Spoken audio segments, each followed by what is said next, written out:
Thank you very much. This is Joel Haertling, and the date is February 4th, 2014, and we're going to be talking about the flood, and this oral history is for the Maria Rogers Oral History Program. And my name is Dorothy Charlo. Thank you so much, Joel. First question is, when and where were you born? Born at Boulder Community Hospital, August 14th, 1958. And did you grow up here in Boulder? Yes. Can you tell me something about what that was like, what your parents did, and where My father was an architect. My mother's a piano teacher, and she's still teaching at 82 years old now. It was real nice when I was a kid. It was a whole lot different than it is now. It was a lot smaller. When my father moved here in '52, there was only one stoplight. In 1950, I'm sorry. And then my parents were married in '54. And then, well, I didn't miss the centennial. That was in 1959. My first library would have been the Carnegie. And then, of course, here, the 61 building. It was been my library, and the library, like the depot at 14th Street, were stops for us when, let's say, in the mid-60s, when I was getting like 8 to 10, when we'd ride our bikes around town, because they had the coldest drinking fountains in town. And we always went from one drinking fountain to another around town. Very good. And you went to schools here? Flatirons Elementary. That's where I was when I found out about Kennedy's assassination, because I never saw a flag half-mast before. I was in kindergarten, November 22nd, 1963. Then I went to Baseline Junior High during the, from let's say 69 to 72, and Boulder High School graduated in 1976. And later on I got a master's degree and graduated in 1983, but in between I had gone to the Washington University in St. Louis and also studied in Tübingen, West Germany, the Universität there. And what did you study? Well, I studied history and languages and for undergraduate, and then I also went on to get a degree in electrical engineering telecommunications, master's degree that wasn't worth anything. And I know that you run the film program here at the library. The cinema program. Yeah. Can you just say a little bit about how you got into that? That's interesting. When I was in junior high, and probably before, I came to the library all the time to see the free movies, because it had started a long time ago as one of Marsley Grollups' visions to have free programs at the library, and they had very good people. That would be Richard Varnes and especially Bob Grisenda that were programming. So I came to that, and I was also going to the International Film Series. So I had all this exposure to film. I was interested in filmmaking because my father was a photographer as a hobby, being an architect, he'd take pictures of his stuff. And then I got interested in experimental film as well. And I continued spotty off and on doing filmmaking up to a certain point where I got a job. Well, I was working with Stan Brakhage for many years. So it's between 86 and 2002 we did 10 films. But now he's the experimental film preeminent avant-garde filmmaker, experimental independent filmmaker, as it were. And he was living in Rollinsville and then in Boulder, and he taught at CU, and this is all later in life. However, and then I got a job here finally as a shelver in 1989, and in 6 months I was a clerk in the non-print media center, which was a terrific idea at the time. It had come up in the 70s that you could have a non-print media collection at a library. And I happened to have the background in film and music because I'm a French horn player, and I also had played in the Boulder Phil Harmonic different points in my life. So it made sense to hire me for 10 hours as a shelver. And like I said, I became a clerk. And then I did that through into the renovation or the addition to the library in '92 building. And then as it turned out, Chuck Lomas, my predecessor in the film program, was the name of it at the time, he moved on to Starz, which is a cable company, I believe, in Denver. And as it turned out, I was the only one that knew how to run 16 millimeter projectors. Plus, I had toured Europe 3 times with my own films and sent a lot of letters here, like to Marcelly and others here. And so they were aware that I was a filmmaker. They were aware that I was running projectors and that I had a background in film, cinema as it were. And that's how I pretty much got appointed acting film program coordinator. And over the years, of course, that's changed. We moved away from screening very much on 16. We do some screening on 16 millimeter. And so hence the change from film program to cinema program, probably 3 years ago. And that's where I am now. And the difference between film and cinema would be? Well, cinema, of course, it doesn't exclude any kind of videography or digitals, because the word cinema comes from kinematograph, which is motion pictures. I don't mind motion pictures. Movie isn't, I don't like that term. But film sounds like it's just going to be celluloid, and it's not like that necessarily anymore, but it's definitely all cinema, or kinema, as it might be said. But kinematographs is a great early term for what motion pictures were, hence cinema program. Very good. Good. Good. Well, maybe we should turn now to the flood. And I know when we spoke briefly before, you said something about growing up in Boulder and knowing something about previous floods. Yes. Would you want to start there? Yes. Okay. My first exposure to the really flooding that I was aware of was in the spring of '69 flood. Our house was at 855 Circle Drive. That's way west and up hilly, getting very close to Flagstaff Road below it. And there was a gully behind the house that had a big metal tube that went under our driveway, and I had thought, well, what's this for? We never saw any water there ever, until I was 11, or 10 and almost 11. And the '69 flood, which was fairly significant, especially in South Boulder, that's the first time I saw water in that gully. In fact, that's the only time I ever saw water in the gully. We had wished it was going all the time, because we liked that kind of stuff. It was near where our fort was. We were right up against the hillside on the west side of town. It's right in Chautauqua, really? No. No, it's not. Think of 5th and Aurora, and going straight up there. Yes. Park goes this way, Circle Drive goes up like that, and so it's up in this direction, right up against Flagstaff. Okay. Yeah.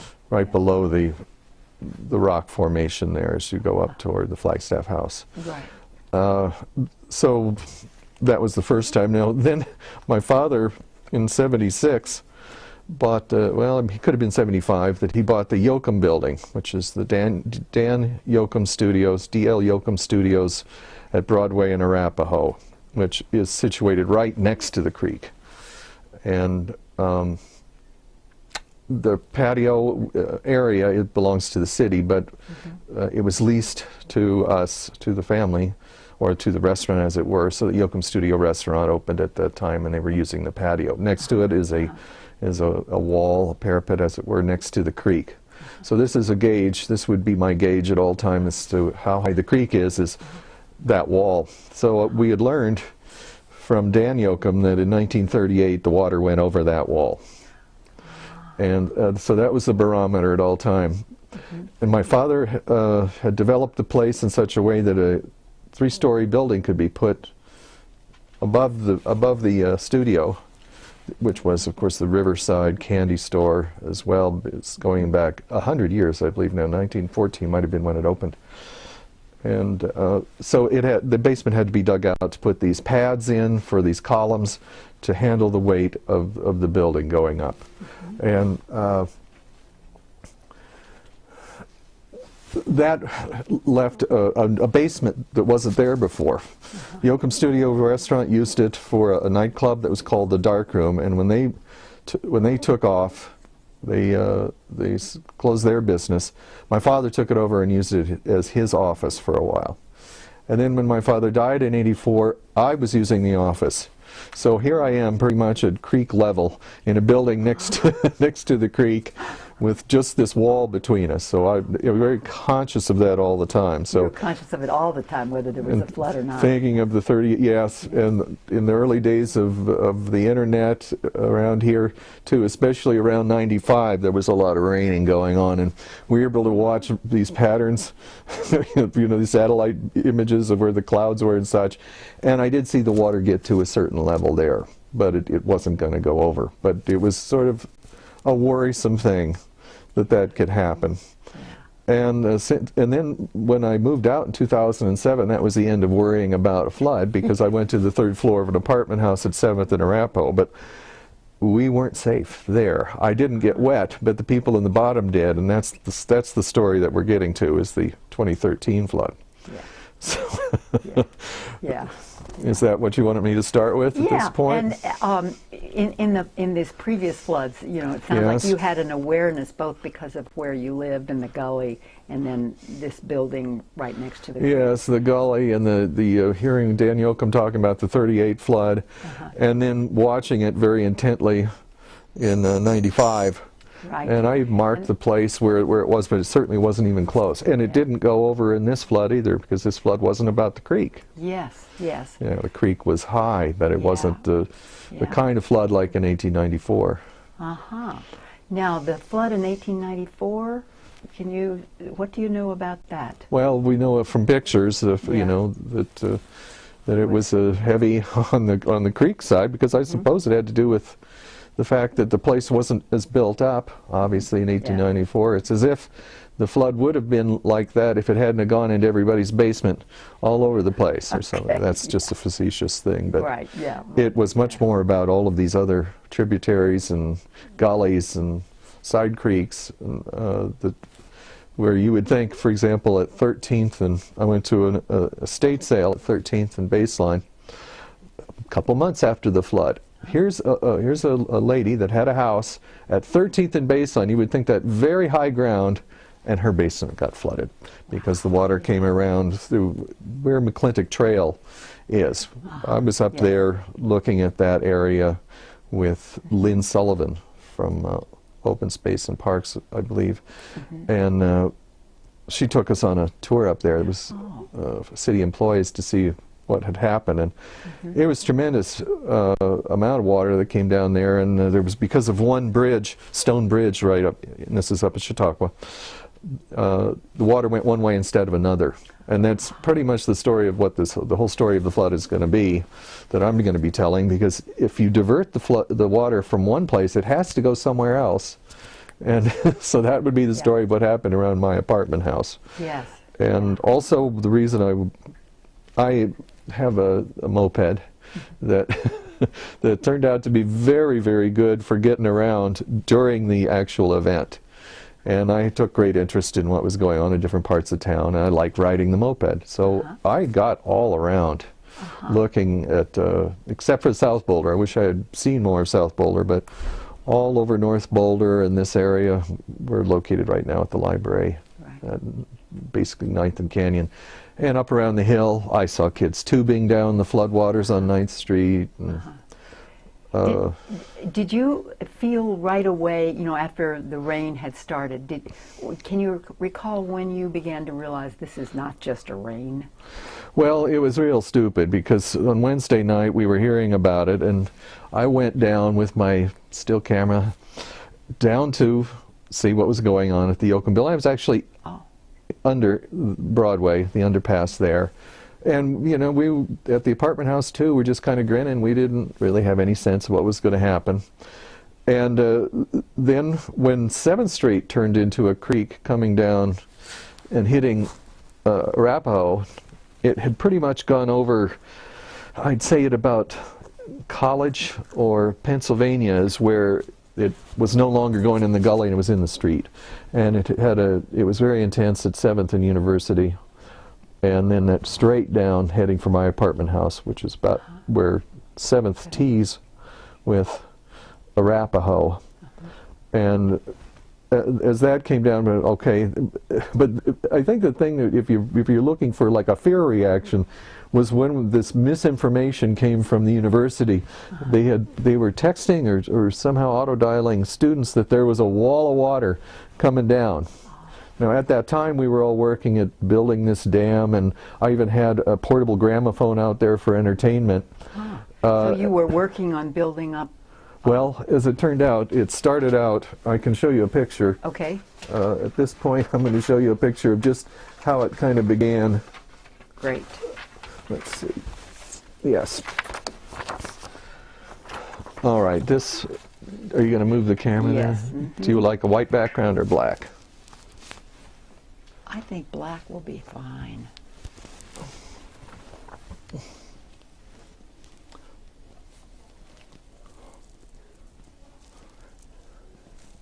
Okay. Well, I take very candid pictures, and none of these are going to be posed. This is Arapahoe here, and 7th is teeing about there. And this was the result of the water coming down here and heading this way. This is along the east side of the building. These are 4 apartments.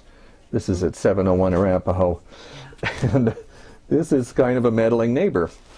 And the concept was somehow we were going to save the basement.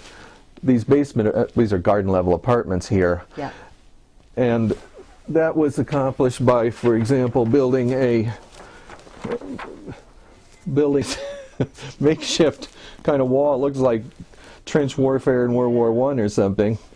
But this is properly oriented where it's going now around the west side of the building. But the first instinct, and with no one in charge, so that nobody say, well, this isn't the right way to do it. It was directed around this way, and it probably washed out something like on the order of 15 apartments. And that stuff looked, like this.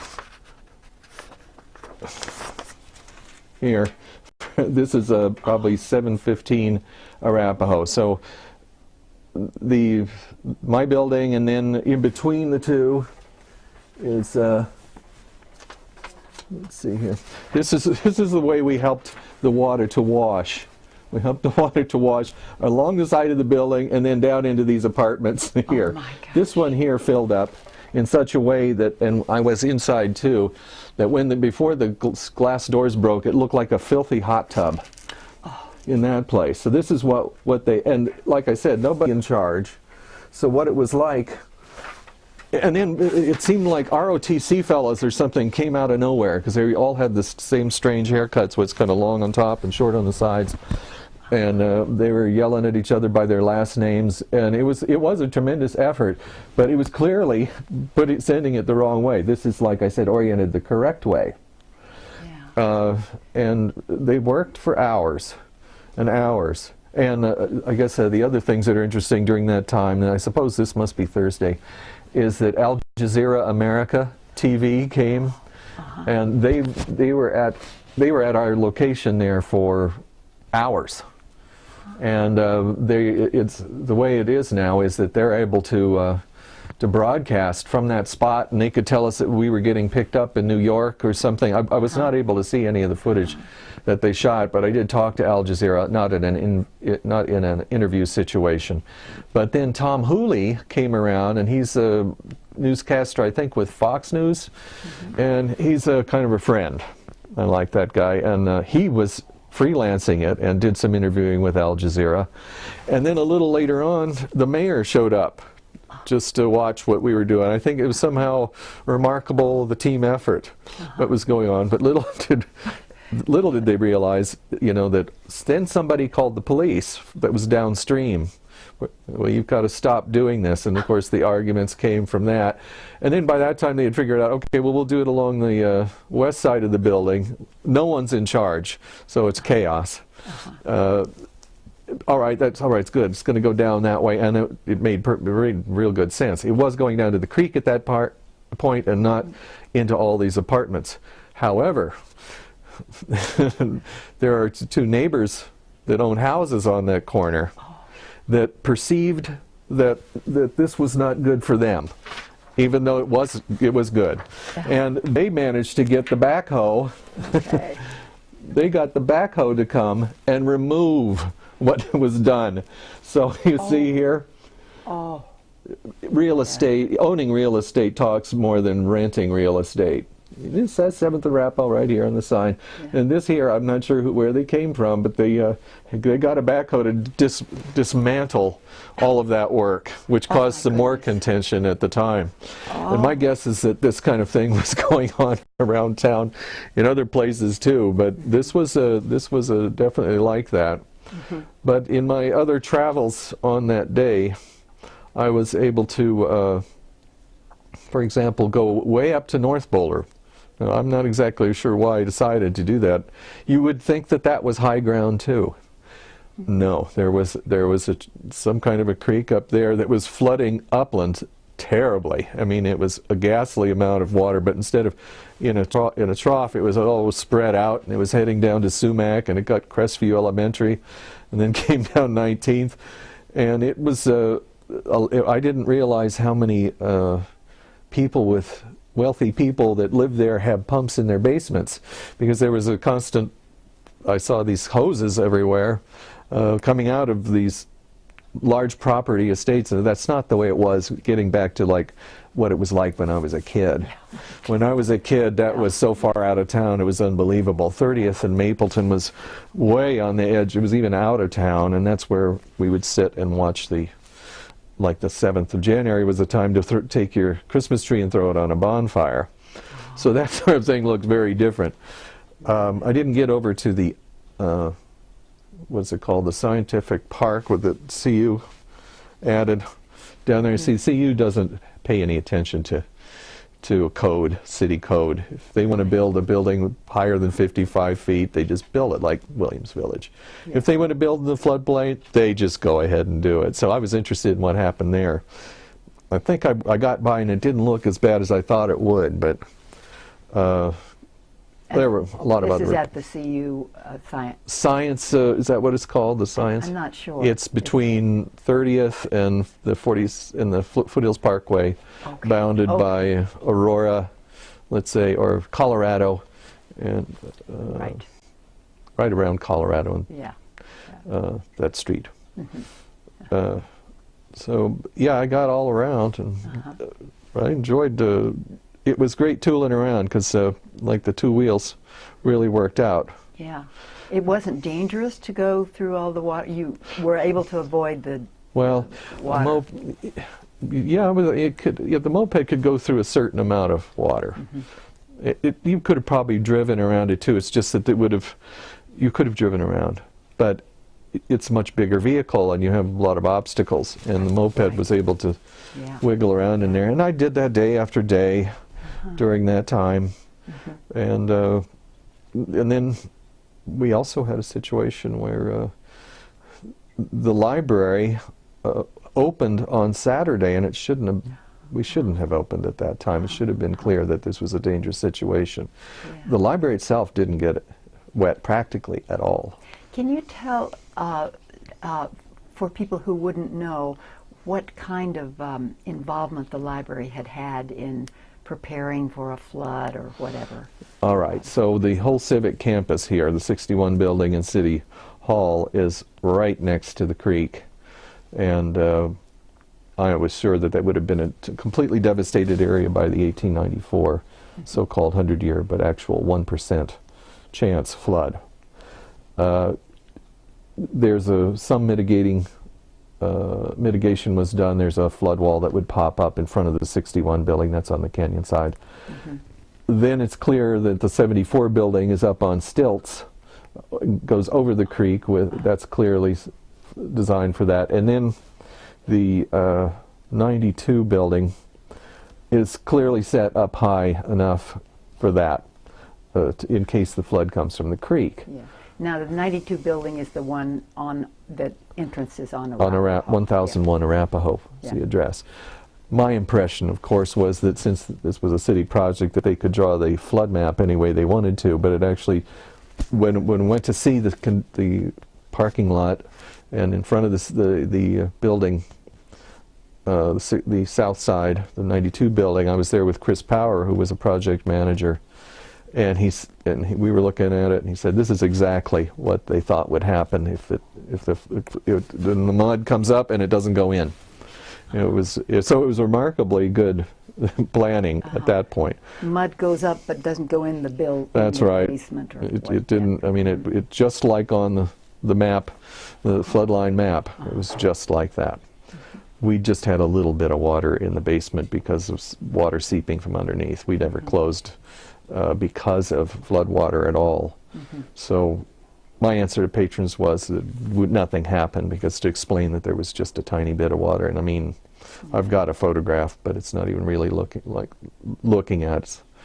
It's just a wet carpet a little bit. So that was pretty remarkable that didn't happen. But in my apartment house, the water didn't go in the windows, but it came up from below. So the 4 apartments on that particular side of the building all had to move out. And, you know, they make us have renter's insurance, but they should have rentee insurance if you ask them. They were just out of luck. And the one fellow directly 2 floors below me, he had to get out, and the closest place he could find to stay was at the airport, 40 miles away. That was the closest place. Now, I don't know if FEMA would pay for this stuff or whatnot, but all of the hotels would have been, and motels would have been completely full around here. And to think that you'd have to, you know, he worked at home, but to have to displace by 40 miles to some place like the airport because they can't find any other place to stay. So we saw that. And then my impression is that it was a very much a group shock situation. That everybody was in some kind of shock, and there wasn't any talking about it. And that was followed by a group grief thing, because people were, after shock comes grief. But there was also no talking about a few things. They didn't talk at all about the looting possibilities, which were going on much more in the mountains, but certainly in the town too. No discussion about watch for looting. Now, do you think in your travels around, do you think that there was looting that wasn't reported? Oh, sure. Okay. Yeah, and there's probably tons that was reported. It's just that it wasn't like on the news, like, oh, by the way, watch out, there could be looters. I never heard that. I watched the news. Another thing is that they didn't talk about was that much of this water that, you know, was mixed with raw sewage, and, you know, it's terrible water, filthy. And then so when it dries up and cars go over it and it turns into dust, we were breathing it in.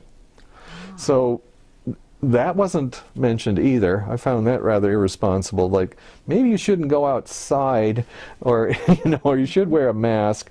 And sure enough, there were people here at the library, you know, in the weeks after that had, and I had it too a little bit, congestion, upper respiratory congestion, and there would have been other things too.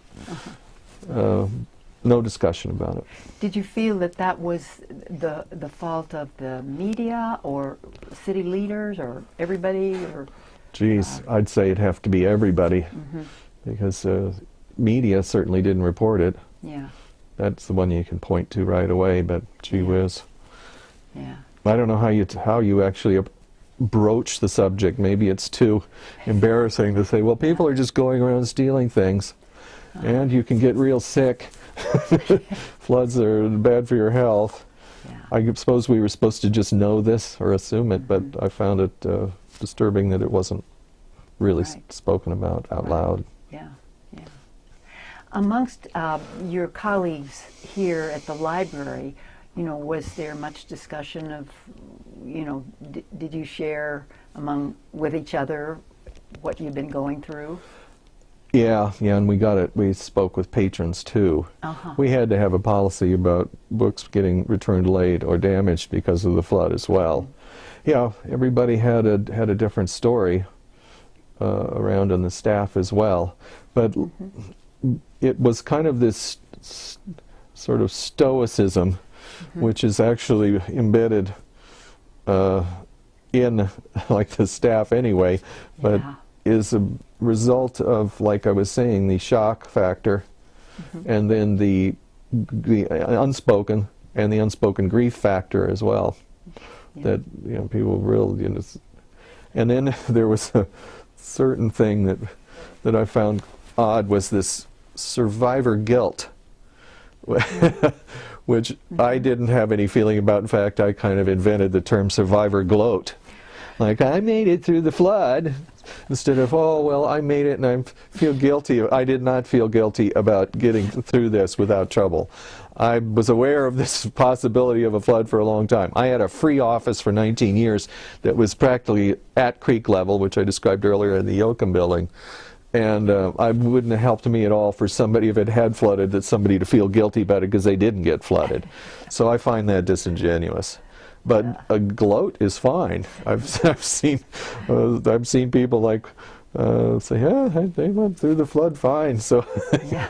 I think it's more realistic that people would have survivor gloat than guilt. Yeah. Survivor guilt.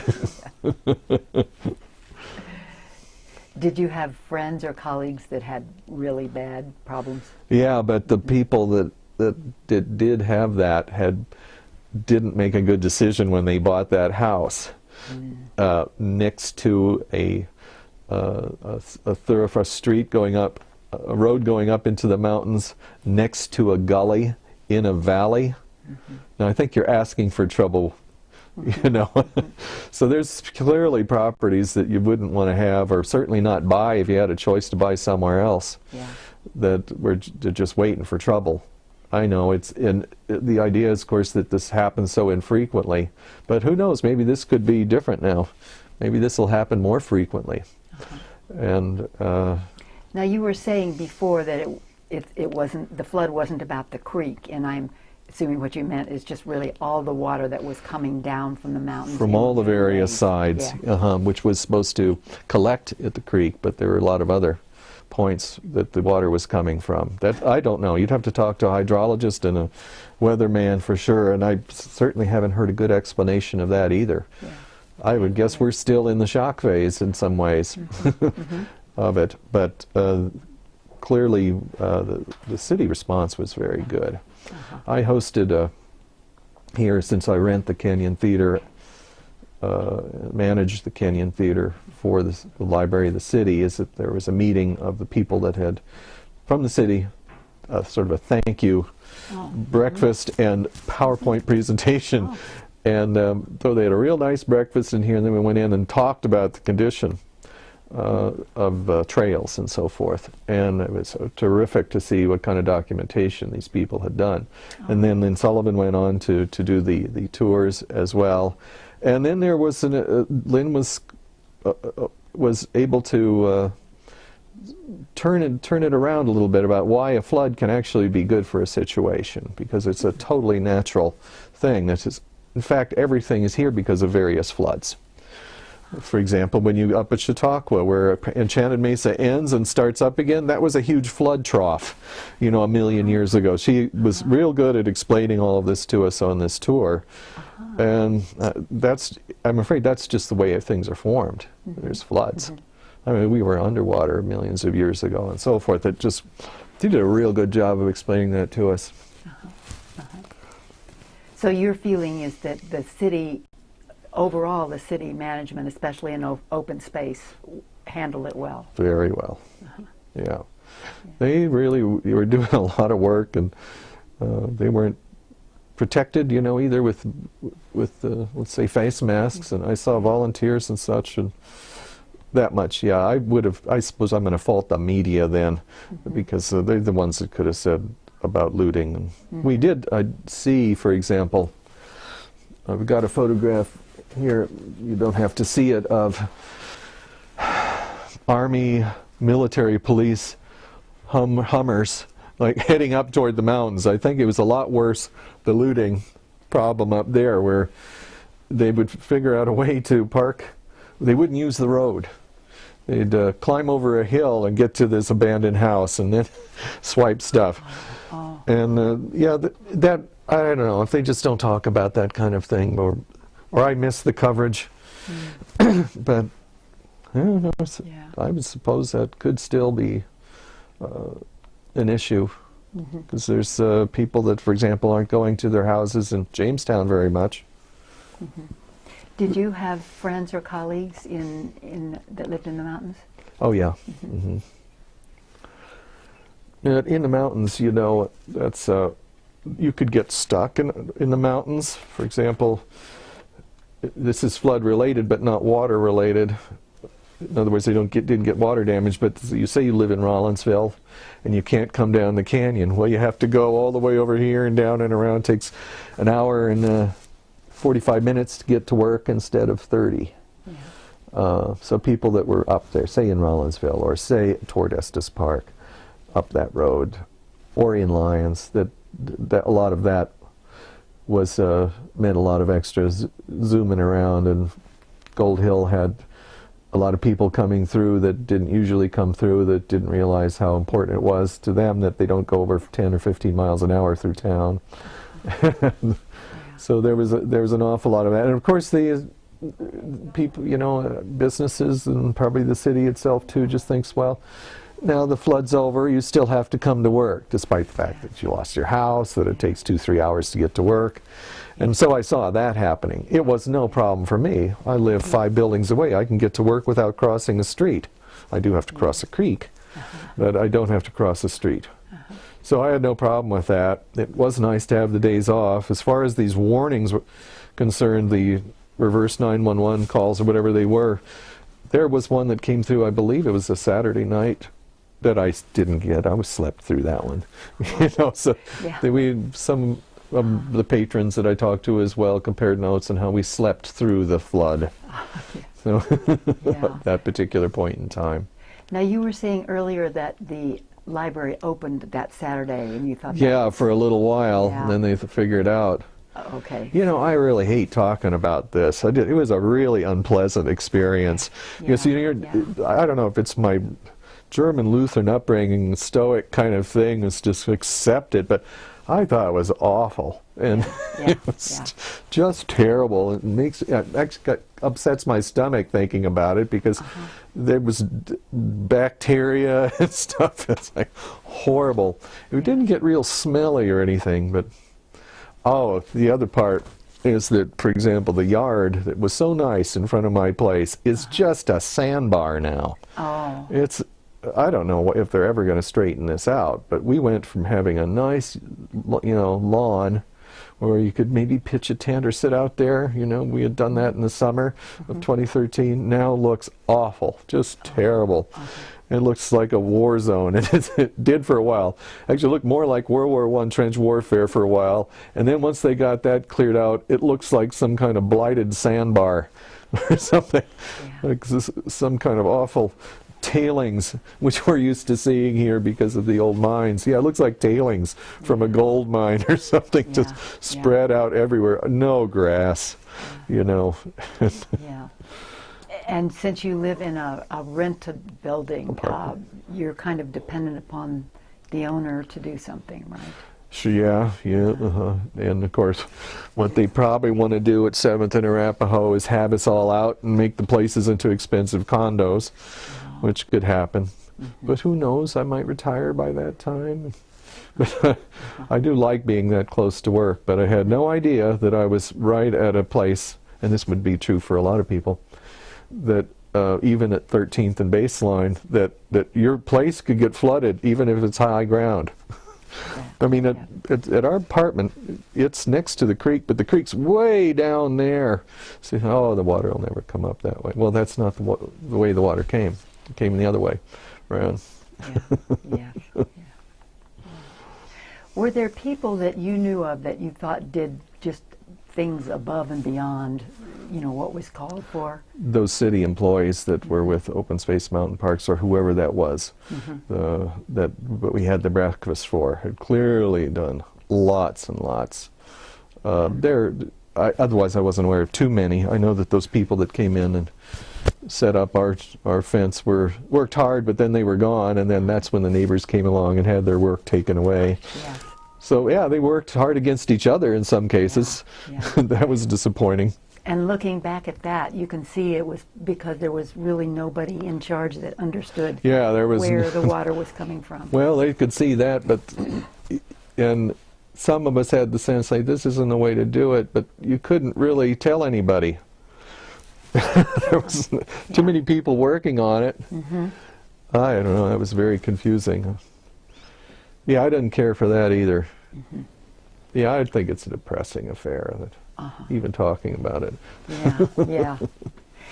But we weren't aware of it at the time. It just seemed like, oh, study this. Yeah. This is something that we've been hearing would happen, and I'm born and raised here. Yeah. Yeah. I was watching it. Is it something that you thought about much beforehand, growing up here? Well, not really until I had the office at Broadway and Arapahoe, and then I became very aware of it and thinking about it. The high point was that 95 thing. Yeah. The high water of 95, and that would have been off and on. But then when I left it in 07, when my family sold it, the property, I went to high ground. Uh-huh. And was that kind of a conscious decision? Yeah. Because once you've done any worrying about, and it was all useless, worrying about your stuff getting flooded, you really don't want to worry about anything like that ever again. Right, yeah. It's like the difference between being healthy and not being healthy and worrying about your health. Yeah. If you can eliminate a worry, eliminate a worry. Yeah. Yeah. Yeah. Do you think, you've talked some about the shock and the grief. Do you have any sense of where we are as a community now? Or different parts of the community, maybe? Well, I would expect it's an extension of both of those. Mm-hmm. People are realizing that they don't have, for example, someone that I know has a house in town that's sort of provided for them at a low rent situation because of let's say, their church. But they make trips back to their place up in, let's say, up in the mountains, but more like in a valley.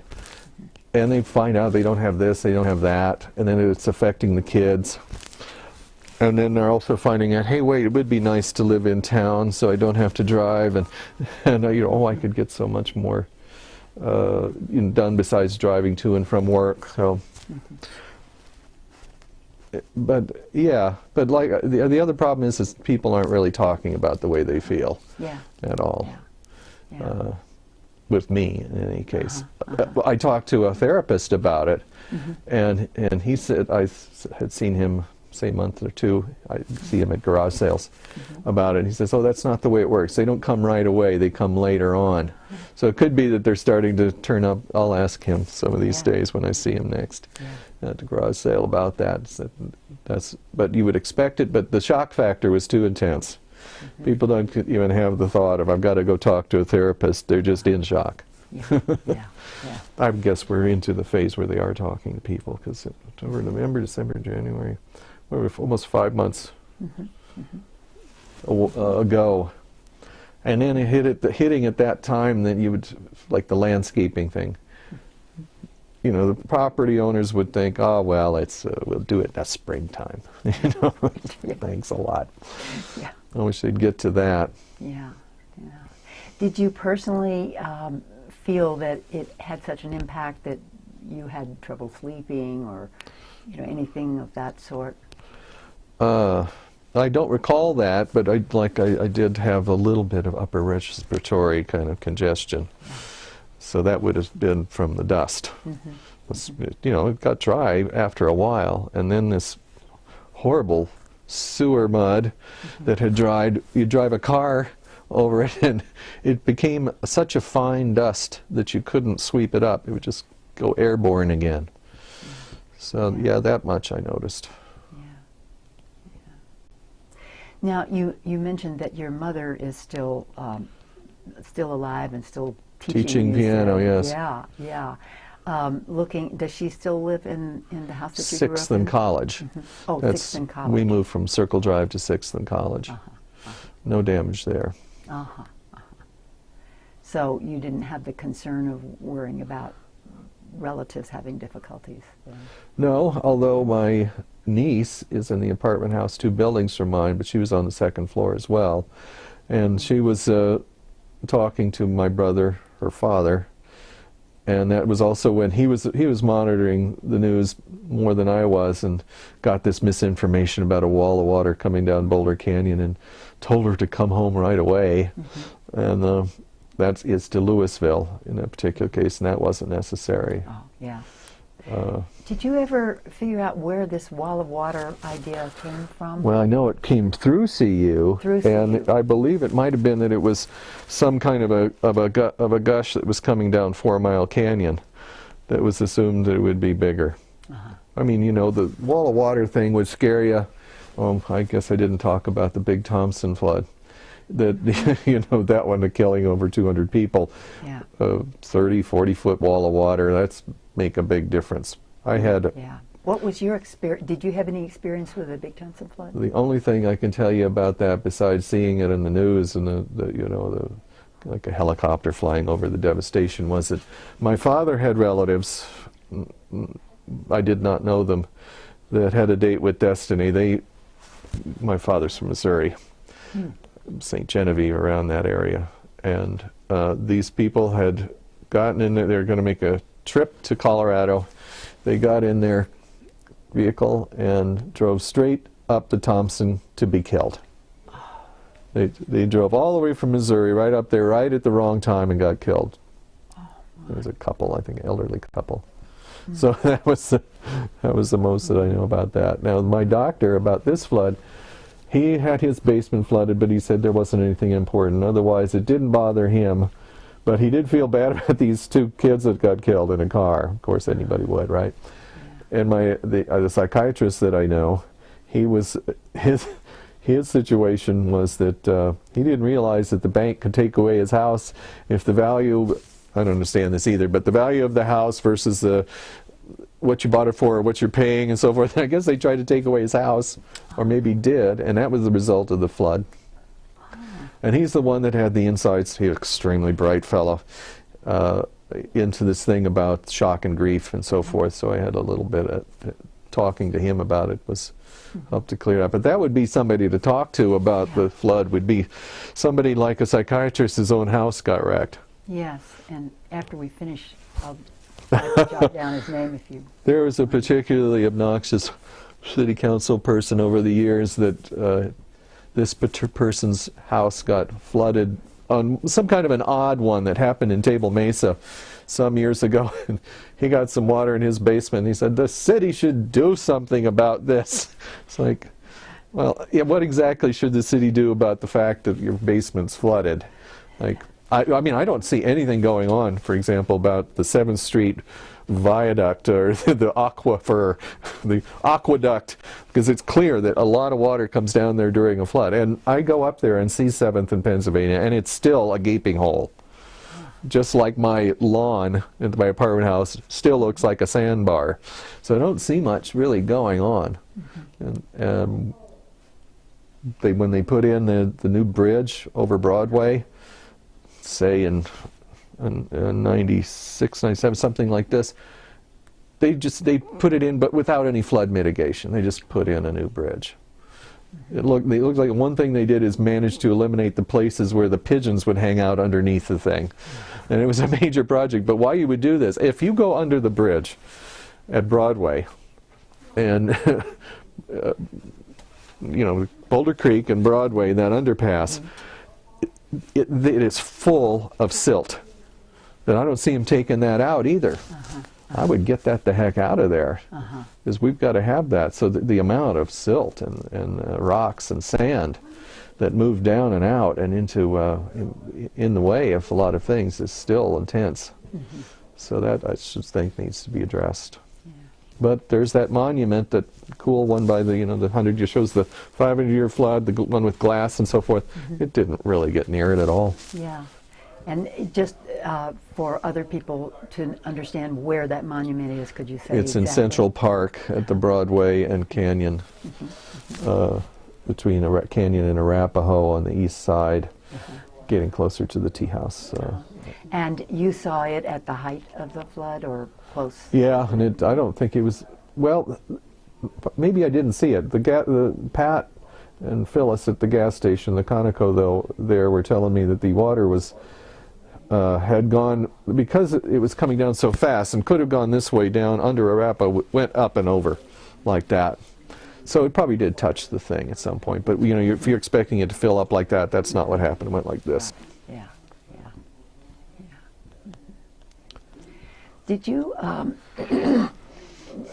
when you think about this now, kind of going forward, do you think that this will change anything in your life, or in terms of how you, where you live, how you see? I think that had already changed, but yeah, I think there's another aspect to it. It's like, well, where can this thing go wrong like it did this time? Like, I didn't realize 7th Street or 9th Street could become a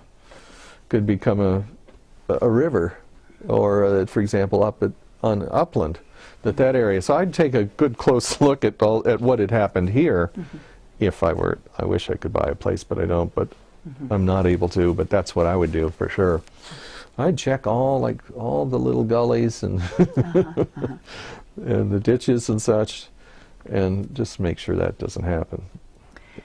Now, I understand that your father, the architect, had lots of kind of key places that he built around Boulder. Yes. Do you have any notion as to what the condition of those homes and other places are? Well, they're houses. Houses. Homes is something you put in a house. Home is a term that used in this context by realtors to sell you something that you think you're going to get, but you have to provide yourself to put in the house. Very good. Well, it's 7th and Pleasant. It's the Noble House. That was right next to where this street washed out. I mean, it's a gaping hole, and it's fine. These buildings have such structural integrity that it's not like the standard box. These things are going to be difficult to harm. You could flood them, but the foundation of the Noble House is essentially like this in a pentangle, and that has such integrity that it's like trying to smash a seashell. If you know what I mean, the inside of the seashell is complicated enough that it'd be very difficult to smash. So his places would have the integrity, and they're designed to last for 300 years or more, whereas a lot of places aren't. They're just designed. The house you grew up in on Circle. Yeah, that actually did have trouble. My dad, well, when we moved into the Helen Wilson house at 6th and College, because the place had been, it had been torched by an arson, but also difficult to destroy. So it survived it, even though it's made of wood. And my dad bought the place, and we moved in there. And then we sold the house at Circle Drive, which wasn't architecturally very interesting in any case, because it was before he started his practice. So he probably designed that in 54, 55. It was when it was, 54, 55, 56. And then I was conceived there in 58. And then at the time that we left, the lot was subdivided, because being up against the hill, there was this extra piece of land there. There was someone else and some other architect built a place there, and the gully really got that place. It was it went right through the house. So that's what happened up there on Circle Drive. And other places throughout Boulder that he had designed and built? I've heard of nothing going wrong with those, because he was the kind, back when they bought the lot on Circle Drive, it was up on a hill, and that was considered not a good lot, because good lots were flat, so you could get these lots on an angle, let's say on a hill, for a lot cheaper. And then, of course, my dad's idea in architecture, which is, so I'm going to put it in my words, is that views are good for your mental health. So if you have and you take advantage of them, and they affect the design of the building. So if it was a house, it'd be up on a hill-like thing, and he'd give you an A+ if you got a really good lot as a client. And the thing would be designed to take advantage of the vistas and the views. They'd just be fabulous. Well, these aren't areas where you're going to have that kind of flooding anyway. If you want to have a flood, do it in a flat place. He'll go past the place, and you can still look at where the gullies are and so forth. that's all taken into consideration by a great architect, you know. Yeah. So This is kind of an aside, Please. separate from the flood, but what was it like to grow up with a dad who was so well known? And he wasn't that well known when he was. oh, really? You know, turned out dying at 55 was a great career move for him. If he became more renowned after that as an architect. So it was chicken today, feathers tomorrow. Here's what it was like. Everybody thought that we were rich. So they thought he was too busy with city council to design a house for him. So, like I said, chicken today, feathers tomorrow. If it hadn't been for my mother teaching piano, there would have been a lot of times we didn't have groceries. Everybody thinking we're rich was real irritating too. But the fun parts were like if we went out to the Pizza Oven was a place over on Baseline and the Basemar Center. And he'd play a game where he did a lot of sketching on napkins, pull out a napkin and a felt tip pen and draw some little architectural detail in the room that we had to look for and find.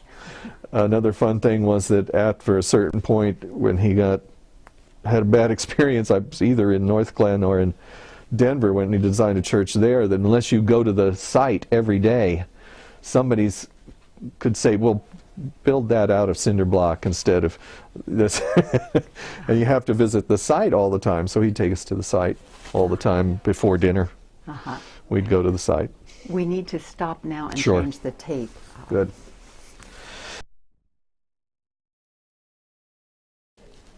Oh. This is a continuation of the oral history with Joel Haertling, and today's date is February 4th, 2014, and my name is Dorothy Charlo. Okay, we were talking about your father and what it was like growing up with him. Was there anything else that you wanted to say about that? Just sort of a general thing. Yeah. Well, it was great in let's say when you're starting as a kid to kind of pick up on things, what it was like here. So my parents' friends, my mother having studied piano here, were the music community, the faculty, like Storm Bull, Howard Waltz, the pianist Parl Parmalee, and so forth. My father was interested in music. That's how they pretty much got together. Lots of other faculty, and primarily through my mother's interest in, for example, art. Alton McGrew, or just a host of amazing people through the university. Axel Schutz lived here, the terrific Danish lyric tenor. George Crumb and his wife lived here, the avant-garde composer, his wife, piano teacher. People liked to come here and teach because of what a beautiful place it was. So it was like even though somebody like that like those two names could have more money at a different place, they'd be in New Jersey instead of in Boulder. Well, that's why there were so many. So that was what was nice. Also, just being that much smaller. Now, this is my father's fault in a way, is that through what was called green belts, which means open space, which means the city buys a property and people can't build on it, is that we created a pressure cooker in here of real estate prices that went up. Now, I'm not saying that I like urban sprawl, but somebody pointed out that, yeah, okay, it seems obvious that it's great to have open space, but what they should have done is to buy stuff like over in Superior, where we have all of the big box stuff. That was what we should have bought and made sure that didn't happen. So, I was shocked when I first heard that, because I figured that it was universally considered a good idea to do this. Well, we didn't have that, and also building a house wasn't as expensive. This is before the energy crisis too. Energy crisis wrecked things because people wanted double pane glass, and that meant the windows were smaller, fewer windows. But so a free spirit, which you could find in Boulder, would commission my father to design a house. And and you could have all sorts of inspiration there from him, and he would talk to the people, and it was just a heyday. And then the 70s, the Arab oil embargo, the energy crisis, costs going up on construction just eliminated what he was able to do. Now, architecture, hiring an architect was only for the rich. And at this point, very disappointing trends to see in architecture and since that time, and it's not the architect's fault. I mean, making a building out of corrugated steel on the outside, it's like, I can't believe that's a really nice material that you want to look at as opposed to exposed aggregate or you know, the kind of things my father was working with. And he had to have great contractors too that knew how to vibrate the thing just right and then clean it off. So it took it was the same with Frank Lloyd Wright. He had to have a master builder. He was a master architect. Hans Koch was Frank Lloyd Wright's one of his major master builders. My father's master builder was, now I'm forgetting it, Mel Fuller. And it takes that. Of course, these guys know the dirtiest jokes you've ever heard because they're hanging around construction guys. And that was the other thing about my father, is that architects are different than you think. They seem like, you know, they'll dress up with this sort of architecture clothes and maybe round glasses or something like that. They look like there's some kind of almost an artist type of a thing. But in fact, they have to deal with construction people all the time. So they're actually usually a lot more down to earth than you would imagine. And my dad had that kind of popularity in town. It was a fun thing to walk with him around downtown, let's say, you know, say in 1969. And he said hello to everybody, and they all knew him and shook his hand. And I remember thinking, oh, gee, he knows everybody. My son says that about me now. Oh, you really? know, oh, yeah, you know everybody, don't you? That's a real nice thing. So that sort of sense of community is lost here as well. I can go to just about any place, anywhere, and not know anybody anymore. I know that's just the way it goes, but that was the nice thing about growing up in a smaller town that wasn't, you know, such a, I don't know, an elite place. And why, if this is such an elite place, don't we have celebrities living here? Aspen's all loaded with them. Why don't we have that? Well, I don't know. I've heard about Linda Ronstadt coming here, or maybe Goldie Hawn and Kurt Russell being on the mall once or twice. I'm pretty sure that Robert Plant and Jimmy Page like it here, because when they would do a gig at Red Rocks, they always stayed at the Boulder Auto. And I was walking to work one day, and there was Robert Plant with his arm around a fan, waving, and somebody taking a picture. That was kind of fun, but yeah, it doesn't quite make sense why somebody doesn't, you know, have a place here, but maybe that's coming. Do you have any more thoughts about the flood and how it might have an impact on Boulder? I think it'd be a real good idea to talk to that psychiatrist I was talking about, and to get another angle, because I mean a professional angle. I don't get any sense that, for example, in my apartment house, where they were driven out the bottom 4 apartments, the garden level, that now they've been working on just fixing it up. It's got a new floor and new cabinets and stuff. But it doesn't look to me like they're thinking at all about, hey, maybe we ought to do something in case this happens next year or this year in 2014. So I have a feeling that people are just going to fix stuff up, and let's say that this is something that happens more often than it used to. Let's say it happens this year again, which could happen. It's 100-year flood. You know, it's a stupid thing that they call it that. So you think, oh well, we got another 100 years before this is going to happen. No, it's a 1% a year chance flood. So it has another chance, like it did last year. It has the same chance. It could happen again immediately.